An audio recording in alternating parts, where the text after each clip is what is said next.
नमस्कार, मैं हूं मनोज मानस। स्वागत है आपका हमारी खास पेशकश स्पेशल रिपोर्ट में। महीनों तक सियासत का घमासान चला। मौसम के तल्ख तेवरों के साथ ही सियासी पारा भी आपको बता दें चढ़ता और उतरता रहा। फिलहाल मोदी 3.0 सरकार का शपथ ग्रहण हो चुका है। पीएम मोदी अपने तीसरे कार्यकाल के कार्यों पर फोकस कर रहे हैं। वहीं अखिलेश सांसद कपल के रूप में खास आकर्षण का केंद्र होंगे, तो वहीं मेडिकल प्रवेश परीक्षा नीट यूजी 2024 के रिजल्ट में धांधली को लेकर छात्रों में रोष है। ऐसी ही खबरों के साथ हम हाजिर हैं। देखिए हमारी खास पेशकश और एक खास रिपोर्ट।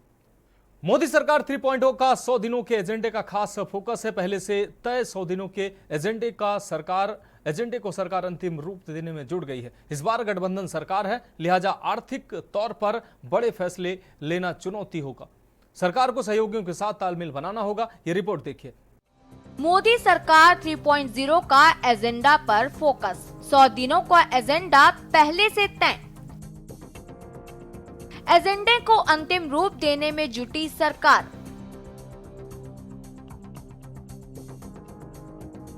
इस बार गठबंधन की सरकार।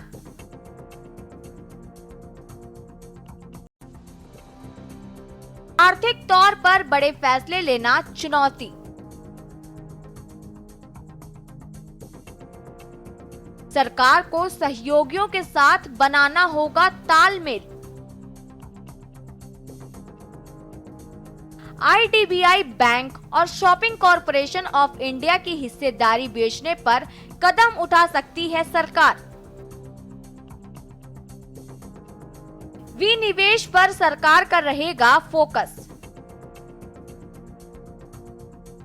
मोदी ने पहले दिन किए 2 बड़े काम। पीएम ने किसान सम्मान निधि की 17वीं किस्त की फाइल पर किया साइन। कैबिनेट की पहली बैठक में गरीबों के लिए 3 करोड़ घर का तोहफा। एजेंडे में एग्रीकल्चर, फाइनेंस, डिफेंस में जरूरी सुधार। जल्द पूरे किए जाने वाले प्रोजेक्ट भी शामिल। लगातार तीसरी बार केंद्र में एनडीए की सरकार बनी है। प्रधानमंत्री नरेंद्र मोदी ने साल 2047 तक देश को विकसित राष्ट्र बनाने का नारा दिया है। सरकार बनते ही कैबिनेट 100 के एजेंडों को अंतिम रूप देने में जुट गया है। बता दें कि इस बार गठबंधन की सरकार है, इसलिए आर्थिक तौर पर बड़े फैसले लेने से पहले सरकार को सहयोगियों से बातचीत करनी होगी। हालांकि गठबंधन सरकार होने के बावजूद पावर भाजपा के ही पास है। रक्षा, गृह, वित्त, विदेश, रेलवे, स्वास्थ्य और सड़क परिवहन जैसे अहम 10 विभाग अपने पास रखे हैं।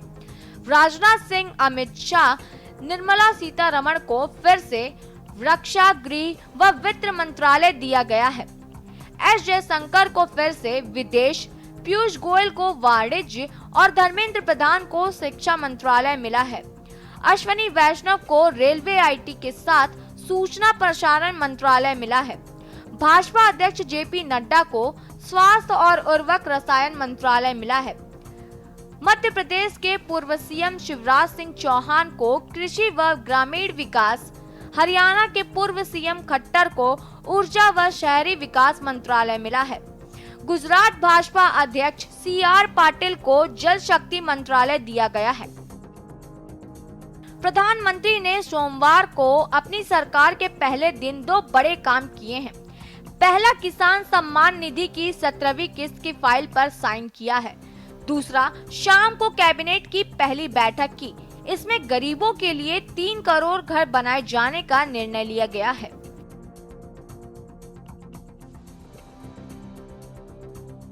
बता दें कि मोदी सरकार शुरुआत के 100 दिनों में विनिवेश पर भी जोर दे सकती है। इस सूची में शीर्ष पर आईडीबीआई बैंक और शॉपिंग कॉरपोरेशन है। चुनावी साल होने की वजह से फिलहाल सरकार ने इस काम को ठंडे बस्ते में डाल दिया था, लेकिन अब एक बार सरकार अपने फैसलों को अंजाम दे सकती है। बता दें कि मौजूदा वक्त में शॉपिंग कॉरपोरेशन ऑफ इंडिया में सरकार की हिस्सेदारी 63.75% है। आपको बता दें कि पीएम मोदी ने चुनाव से 1 महीने पहले 5 साल का प्लान बनवाया था। फिलहाल मोदी ने भरोसा दिया है कि इस पर प्रायोरिटी के हिसाब से काम होगा। प्लान में 25 दिन और जोड़ दिए गए हैं। वहीं सरकार को देश के युवा रोड मैप पर सुझाव दे रहे हैं। 100 दिनों के अलावा 25 दिन युवाओं के सुझाव पर अमल के होंगे। 100 दिन के एजेंडों में एग्रीकल्चर, फाइनेंस, डिफेंस में जरूरी सुधार और जल्द पूरे किए जाने वाले प्रोजेक्ट भी शामिल हैं। सरकार के टॉप एजेंडे में शामिल सुधारों में सेना में थिएटर कमांड तैयार करना भी है। स्पेशल डेस्क के न्यूज इंडिया। लोकसभा सदन का नजारा इस बार बदला नजर आएगा। दरअसल डिंपल अखिलेश चुनाव जीतने वाले एकमात्र कपल हैं। इस जोड़ी ने यूपी में बीजेपी को मात देने में अहम भूमिका निभाई है। आपको बता दें कि पूरे यूपी में पति पत्नी ने रोड शो और रैलियां कर सपा की धाक बनाई है। दोनों की राजनीति में खास पहचान है। सपा में डिंपल सबसे ज्यादा वोटों के अंतर से जीतने वाली सांसद हैं, तो वहीं अखिलेश यादव की जीत का अंतर पार्टी में दूसरे नंबर पर है। ये रिपोर्ट देखिए। लोकसभा चुनाव जीतने वाले एकमात्र कपल, यूपी में बीजेपी को मात देने में अहम भूमिका। पूरे यूपी में पति पत्नी ने रोड शो और रैलियां कर सपा की धाक बनाई। दोनों ने बनाई है राजनीति में खास पहचान।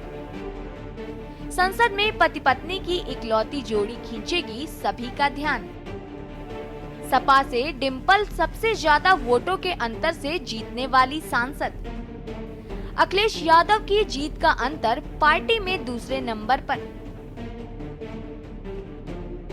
लोकसभा चुनाव में यूपी से समाजवादी पार्टी का विजय पताका लहरा रही हैं। आपको बता दें कि सपा ने 37 सीटें जीतकर बीजेपी को करारी मात दी है।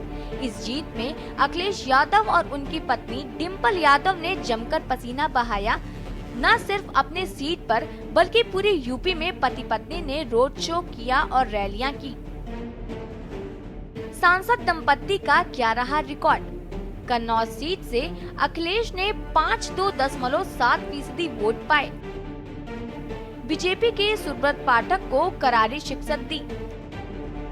अखिलेश ने सुब्रत पाठक को 1,80,000 से ज्यादा वोटों से हराया। मैनपुरी सीट पर डिंपल यादव की हुई शानदार जीत। बीजेपी उम्मीदवार और यूपी के पर्यटन मंत्री जयवीर सिंह को 2 लाख से ज्यादा वोटों से हराया। आपको बता दें कि डिंपल अखिलेश यादव की प्रेम कहानी किसी फिल्म कहानी की तरह है। बताया जाता है कि दोनों की मुलाकात एक कॉमन फ्रेंड के जरिए हुई। उस वक्त अखिलेश यादव इंजीनियरिंग की पढ़ाई कर रहे थे और डिंपल 12वीं में थी। दोनों में दोस्ती हुई और फिर प्यार का परवान चढ़ा। पढ़ाई के लिए ऑस्ट्रेलिया जाने के बाद भी अखिलेश डिंपल के संपर्क में थे। अक्सर वो डिंपल को गिफ्ट भेजा करते थे। दोनों को शादी के लिए अपने अपने घर में बात करनी थी। घर वालों को मनाना भी था। ऐसे में काफी मशक्कत करनी पड़ी। दरअसल अखिलेश जब ऑस्ट्रेलिया से वापस आए तो परिवार वालों ने शादी के लिए दबाव बनाना शुरू किया। अखिलेश परिवार को बता नहीं पा रहे थे कि वो डिंपल से प्यार करते हैं और शादी करना चाहते हैं। ऐसे में अखिलेश ने अपनी दादी की मदद ली और परिवार को बताया। इनके बीच जाति की दीवार भी थी क्योंकि डिंपल राजपूत हैं। शुरुआत में मुलायम सिंह यादव भी डिंपल को पसंद नहीं करते थे। वहीं डिंपल के पिता इस रिश्ते से खुश भी नहीं थे। दोनों की जिद की वजह से परिवार को झुकना पड़ा और आखिरकार मुलायम सिंह यादव ने ही इनकी शादी की इजाजत दे दी। यहाँ तक कि मुलायम सिंह यादव ने ही डिंपल के पिता को शादी के लिए मनाया। आखिर 24 नवंबर 1999 को अखिलेश डिंपल शादी के बंधन में बंध गए। दोनों राजनीतिक हस्ती हैं और काफी बिजी रहते हैं, लेकिन अपने बच्चों के साथ वक्त बिताना नहीं भूलते। आपको बता दें कि चुनावी दंगल में तो पति पत्नी के आमने सामने की लड़ाई के कई उदाहरण हैं, लेकिन अलग अलग सीट से एक साथ जीतकर लोकसभा तक पहुंचने की नजीर कम ही मिलती है। इस बार 8वीं लोकसभा के दौरान जब सदन में सभी सांसद बैठेंगे तो यूपी से अखिलेश यादव और डिंपल यादव के रूप में पति पत्नी की इकलौती जोड़ी सभी का ध्यान खींचेगी। अखिलेश यादव न सिर्फ पहली बार पत्नी के साथ लोकसभा में मौजूद रहेंगे, बल्कि इस बार उनके 3 भाई भी बतौर सांसद सदन में उनके साथ रहेंगे। चूँकि सैफई परिवार के 5 सदस्य निर्वाचित होकर लोकसभा पहुँचे हैं। पप्पू यादव पत्नी रंजीता रंजन के नाम भी रहा रिकॉर्ड। पप्पू यादव पत्नी रंजीता रंजन के साथ 2 बार रहे सांसद।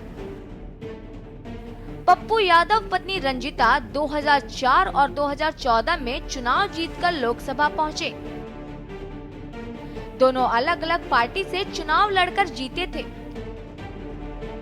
इस बार पप्पू यादव निर्दलीय चुनाव जीतकर लोकसभा पहुंचे हैं। उनकी पत्नी रंजीता रंजन कांग्रेस से राज्यसभा की सांसद हैं। दोनों जोड़ी के तौर पर तीसरी बार संसद में होंगे, लेकिन अलग अलग सदन का हिस्सा होंगे। ये पहली बार है कि किसी पार्टी का मुखिया अखिलेश यादव और उनकी पत्नी डिंपल यादव एक साथ लोकसभा के लिए चुने गए हैं।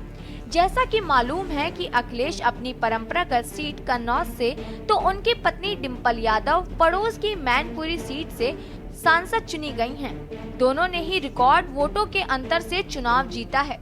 डिंपल यादव सपा की ओर से जीतने वाले सांसदों में सबसे ज्यादा वोटों के अंतर से जीतने में अव्वल हैं। वहीं अखिलेश यादव की जीत का अंतर पार्टी में दूसरे नंबर पर है। ये भी एक अलग तरह का रिकॉर्ड है। ऐसे में लोकसभा की कार्रवाई के दौरान जब दोनों सदन में मौजूद रहेंगे तो सभी की निगाहें उन पर रहेंगी। अगर दोनों के लिए बैठने की जगह भी पास पास होगी तो ये देखना भी दिलचस्प होगा। एक इत्तेफाक ये है कि अखिलेश यादव और उनकी पत्नी डिंपल यादव पिछली लोकसभा 2019 में भी साथ साथ लड़े थे, लेकिन एक साथ नहीं निर्वाचित होने से साथ साथ नहीं पहुंच सके थे। दरअसल अखिलेश यादव आजमगढ़ से चुनाव लड़कर जीते थे, जबकि डिंपल यादव कन्नौज से लड़ी थी, लेकिन चुनाव नहीं जीत सकी थी। हालांकि सपा संस्थापक मुलायम सिंह यादव के निधन के बाद मैनपुरी सीट खाली हुई तो डिंपल यादव वहां से उपचुनाव जीतकर सदन में पहुंची थी। उसके पहले अखिलेश यादव विधानसभा में मैनपुरी की ही करल विधानसभा से विधायक निर्वाचित हो गए थे। नतीजों के बाद विधानसभा में नेता प्रतिपक्ष की जिम्मेदारी निभाने के लिए उन्होंने आजमगढ़ लोकसभा सीट से इस्तीफा दे दिया था। उनके इस्तीफा के बाद करीब 10 महीने बाद डिंपल यादव उपचुनाव जीतकर लोकसभा पहुंची थी। इस तरह 7वीं लोकसभा का सदस्य निर्वाचित होकर भी 7 में सदस्य नहीं रहे थे। आपको बता दें कि अखिलेश 2000 के उपचुनाव में जब वे पहली बार कन्नौज से सांसद बने थे तो उस समय उनके पिता मुलायम सिंह यादव संभल से सांसद के रूप में उनके साथ लोकसभा में थे। 2004 के लोकसभा चुनाव में कन्नौज से अखिलेश यादव और मैनपुरी से उनके चचेरे भाई धर्मेंद्र यादव लोकसभा पहुंचे थे। इसी प्रकार 2009 के लोकसभा चुनाव में भी अखिलेश यादव कन्नौज से और धर्मेंद्र यादव बदायूं से सांसद चुनकर पहुंचे थे। वहीं 2014 में पहली बार सैफई परिवार के 5 सदस्य निर्वाचित हुए थे। इसमें खुद आजमगढ़ और मैनपुरी से मुलायम सिंह यादव, कन्नौज से डिंपल यादव, बदायूं से धर्मेंद्र यादव और फिरोजाबाद से अक्षय यादव सांसद चुने गए थे। बाद में मुलायम सिंह ने आजमगढ़ सीट बरकरार रखते हुए मैनपुरी से इस्तीफा दे दिया था। तब हुए उपचुनाव में इस परिवार की तीसरी पीढ़ी के रूप में तेज प्रताप यादव चुनाव जीतकर लोकसभा पहुंचे थे। उस दौरान अखिलेश यादव उत्तर प्रदेश के मुख्यमंत्री थे। वहीं 2019 के लोकसभा चुनाव में परिवार से सिर्फ 2 सदस्य मैनपुरी से मुलायम सिंह और आजमगढ़ से अखिलेश यादव ही सांसद बने थे। बाकी सदस्यों को शिक्षक मिली थी। स्पेशल डेस्क के न्यूज इंडिया। तो स्पेशल रिपोर्ट में वक्त एक ब्रेक का है, जल्द हाजिर होंगे। आप देख रहे हैं के न्यूज, खबरों का सारथी। तेरी होने वाली मदर इन लॉ कुछ ज्यादा ही ट्रेडिशनल है। ट्रेडिशनल लोग ज्यादा इमोशनल होते हैं। तो भाई साहब अब कोई किसी की लाइफ में आग नहीं लगा पाएगा। समर कूल जो हर दिल करे कबूल। शादी का किचन महके जहाँ, गोल्डी किचन किंग मसाले 100% हो वहाँ। जहाँ जाए रिश्ते बनाए गोल्डी मसाले। आप देख रहे हैं के न्यूज, खबरों का सारथी। तो ब्रेक के बाद एक बार फिर से स्पेशल रिपोर्ट में आपका स्वागत है। अब बात करते हैं अगली रिपोर्ट की। मेडिकल प्रवेश परीक्षा नीट यूजी 2024 के रिजल्ट में धांधली को लेकर छात्र काफी नाराज चल रहे हैं। अब नीट की प्रवेश परीक्षा में गड़बड़ी का मामला सुप्रीम कोर्ट में पहुंच चुका है, जिस पर आज सुनवाई हुई है। सुप्रीम कोर्ट ने मंगलवार को राष्ट्रीय परीक्षण एजेंसी को नोटिस जारी कर जवाब मांगा है। ये रिपोर्ट देखिए।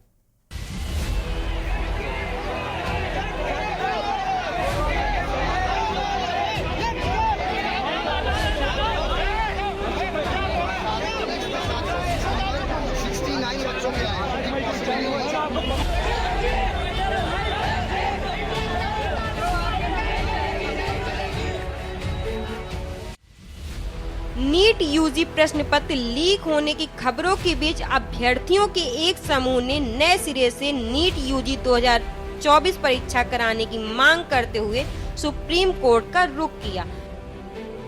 गड़बड़ी का आरोप लगाते हुए कोर्ट में याचिका दाखिल की है कि नीट यूजी 2024 रिजल्ट को वापस लिया जाए और फिर से परीक्षा कराई जाए। बता दें, नीट परीक्षा 5 मई को हुई थी और 4 जून को रिजल्ट आया था। तभी से कई शिकायतें सामने आई, जिसमें पेपर लीक की बातें कही गई। सुनवाई के दौरान सुप्रीम कोर्ट से छात्रों को भी झटका लगा है। न्यायमूर्ति विक्रम नाथ और न्यायमूर्ति एहसानुद्दीन अमनुल्लाह की अवकाशकालीन पीठ ने MBBS, BDS और अन्य पाठ्यक्रमों में प्रवेश के लिए पास उम्मीदवारों के काउंसलिंग पर रोक लगाने से इनकार कर दिया। वहीं परीक्षा रद्द करने से भी मना कर दिया। अवकाश पीठ ने NTA से कहा, यह इतना भी आसान नहीं है क्योंकि यह आपने कराया, इसलिए इसकी पूरी प्रक्रिया पर उंगली नहीं उठाई जा सकती। पवित्रता पर असर पड़ा है। याचिकाकर्ताओं की ओर से पेश अधिवक्ता मैथ्यू जे नेदुमपारा ने पीठ से काउंसलिंग प्रक्रिया पर रोक लगाने का अनुरोध किया। हालांकि शीर्ष अदालत ने काउंसलिंग प्रक्रिया पर रोक लगाने से इनकार कर दिया और मामले की सुनवाई के लिए 8 जुलाई का समय दिया। पीठ ने कहा, काउंसलिंग शुरू होने दीजिए, हम काउंसलिंग नहीं रोक रहे हैं। बता दें कि परीक्षा की मांग करने वाली याचिकाओं पर पीठ ने NTA को नोटिस जारी किया। अदालत ने कहा कि परीक्षा की शुचिता प्रभावित हुई है, इसलिए NTA को जवाब देने की जरूरत है। राष्ट्रीय पात्रता सह प्रवेश परीक्षा स्नातक की परीक्षा राष्ट्रीय परीक्षण एजेंसी द्वारा देश भर के सरकारी और निजी संस्थानों में MBBS, BDS और आयुष अन्य संबंधित पाठ्यक्रमों में प्रवेश के लिए आयोजित की जाती है। शीर्ष अदालत ने शिवांगी मिश्रा और अन्य द्वारा दायर याचिका को लंबित याचिका के साथ जोड़ दिया और NTA से इस बीच जवाब दाखिल करने को कहा। याचिका में आरोप लगाया गया है कि नीट यूजी 2024 कदाचार से भरा हुआ है, क्योंकि पेपर लीक के विभिन्न मामले याचिकाकर्ताओं को संज्ञान में आए हैं। रिजल्ट आने के बाद से ही कई दिनों से छात्र देश के कोने कोने में प्रदर्शन कर रहे हैं। इस याचिका में रिजल्ट वापस लेने और दोबारा परीक्षा की मांग की गई है। 24 का 5th अटेम्प्ट था एंड इस बार हम लोग के साथ इतना इनजस्टिस हुआ है। मेरे 618 बन रहे हैं, जितने भी मैं एक अच्छा या एक गवर्नमेंट मेडिकल कॉलेज एक्सपेक्ट कर रही थी यूपी का। Now we are being denied. हम लोग को लग रहा है हम लोग को कुछ नहीं मिलेगा और 650 प्लस कट ऑफ रखा गया है, जितने पे हम लोग अच्छे से अच्छा कॉलेज एक्सपेक्ट कर रहे थे।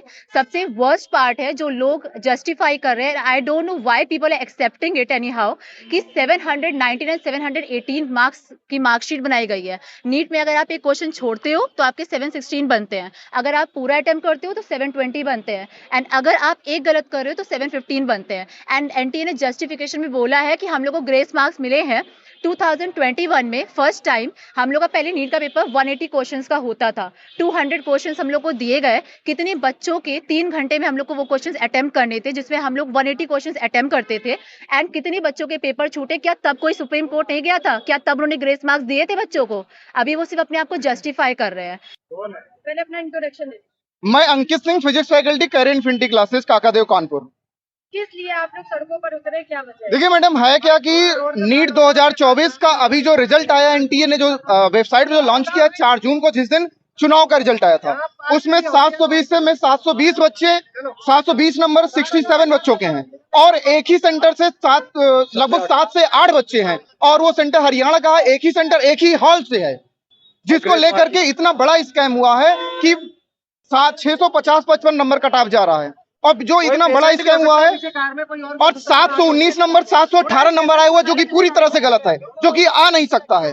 इसको लेकर के हम छात्रों के साथ प्रोटेस्ट कर रहे हैं और यही चीज 2016 में जब एग्जाम लीक हुआ था तब हमने प्रोटेस्ट किया था, यहाँ से लेकर के पूरे कानपुर को हमने जाम किया था और एग्जाम दोबारा करा लिया था, इस बार भी कराएंगे। रजत जी किस लिए ये प्रोटेस्ट कर रहे हैं? नीट एग्जाम के लिए मैम, जो स्कैम हुआ है इसलिए हम लोग रोड पे आज आए। क्या स्कैम हुआ है? किस स्कैम ये हुआ है कि मैम जो रैंक आपको 4000 पे आनी चाहिए वो 40,000 पे चली गई है। जो रिजल्ट हमको 14 जून को बताया गया था वो नीट इलेक्शन के रिजल्ट के दिन हमको दे दिया गया। किसी भी स्टूडेंट को यहाँ नहीं पता था कि उनका रिजल्ट भी आ रहा है। मैं बस्ती जिला का हूँ। मैं 4 साल से तैयारी कर रहा हूँ। इस बार मेरे 650 नंबर नीट में आ रहे हैं। तो अगर आप लोगों की जो मांग है वो पूरी नहीं होगी, पहली बात तो आपकी मांग क्या है? मांग यही है मैम कि या तो रीनीट कराया जाए या फिर अच्छे से जहाँ पे गड़बड़ी हुई उसको अच्छी संस्था से जांच कराई जाए। अगर ऐसा नहीं होता है तो क्या होगा? ऐसा होता है मैम, जब प्रेशर पड़ता है तो सब कुछ हो जाता है। वहीं परीक्षा के रिजल्ट में धांधली की जांच की मांग की गई। आगे कहा गया कि एनटीए ने मनमानी ग्रेस मार्क दिया है। याचिकाकर्ता ने आशंका जताते हुए कहा, यह तथ्य सामने आया है कि सेंटर विशेष पर एग्जाम दे रहे 67 स्टूडेंट को फुल मार्क्स 720 तक दिए गए हैं। याचिका में आगे कहा गया कि नीट परीक्षा 5 मई को हुई और तभी से कई शिकायतें सामने आई, जिसमें पेपर लीक की बातें कही गई। ये याचिका सुप्रीम कोर्ट में तेलंगाना व आंध्र प्रदेश के रहने वाले अब्दुल्ला, मोहम्मद फैज और सैंक रोशन मुहिद्दीन ने दायर की थी। याचिका में कहा गया था कि छात्रों के हितों की खातिर ये याचिका दायर की गई है और सुप्रीम कोर्ट से गुहार लगाई गई कि इस मामले में जब तक जांच होती है तब तक नीट यूजी 2024 की काउंसलिंग पर रोक लगाई जाए। जानकारी दे कि इस मामले में सुप्रीम कोर्ट में पहले से ही 2 याचिका लंबित हैं और परीक्षा रद्द कराने की गुहार लगाई जा चुकी है। स्पेशल डेस्क के न्यूज इंडिया।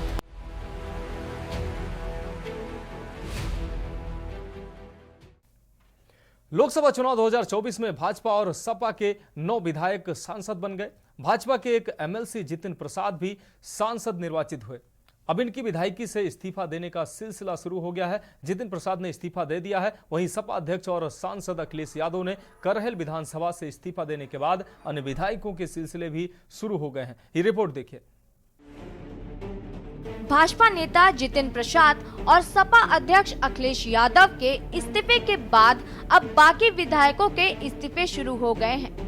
लोकसभा चुनाव 2024 के बाद अब यूपी में 6 महीने के भीतर उपचुनाव होंगे। दरअसल लोकसभा चुनाव में यूपी के 9 विधायक और एक एमएलसी सांसद बन गए हैं। इनका अपना विधायकी से इस्तीफा देने का सिलसिला शुरू हो गया है। इस्तीफे से खाली हो रही सीटों पर 6 महीने के भीतर निर्वाचन आयोग को चुनाव कराना होगा। विधायक से सांसद बने नेताओं में सबसे पहले भाजपा के एमएलसी जितिन प्रसाद ने इस्तीफा दिया है। जितिन प्रसाद योगी सरकार में पीडब्ल्यूडी मंत्री थे। लोकसभा चुनाव में पीलीभीत सीट से जीतकर सांसद बन गए हैं।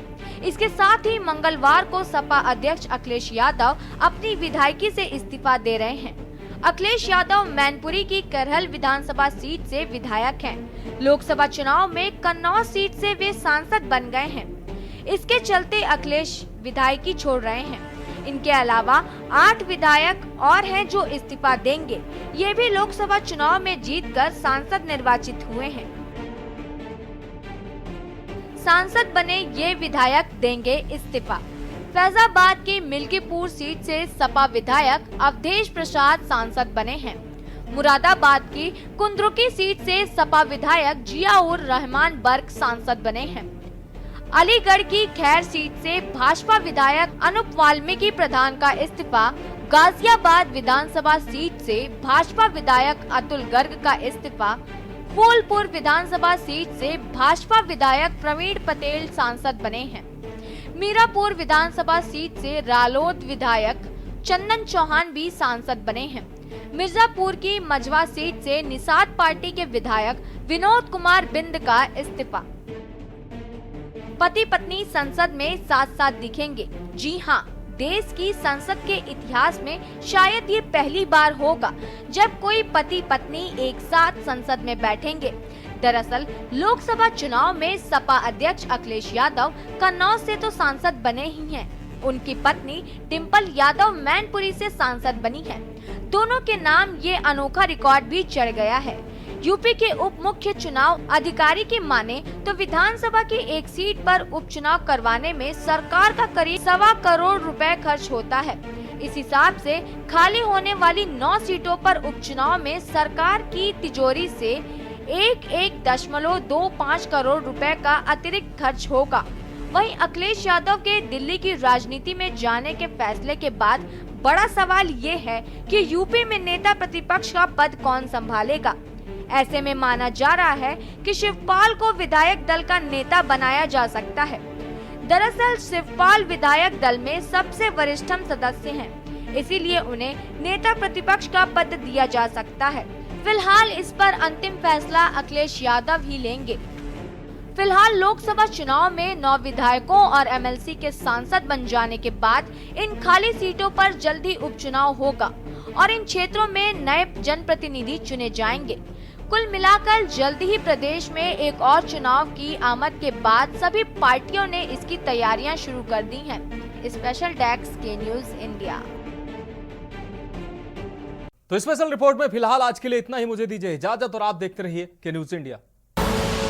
आप देख रहे हैं के न्यूज, खबरों का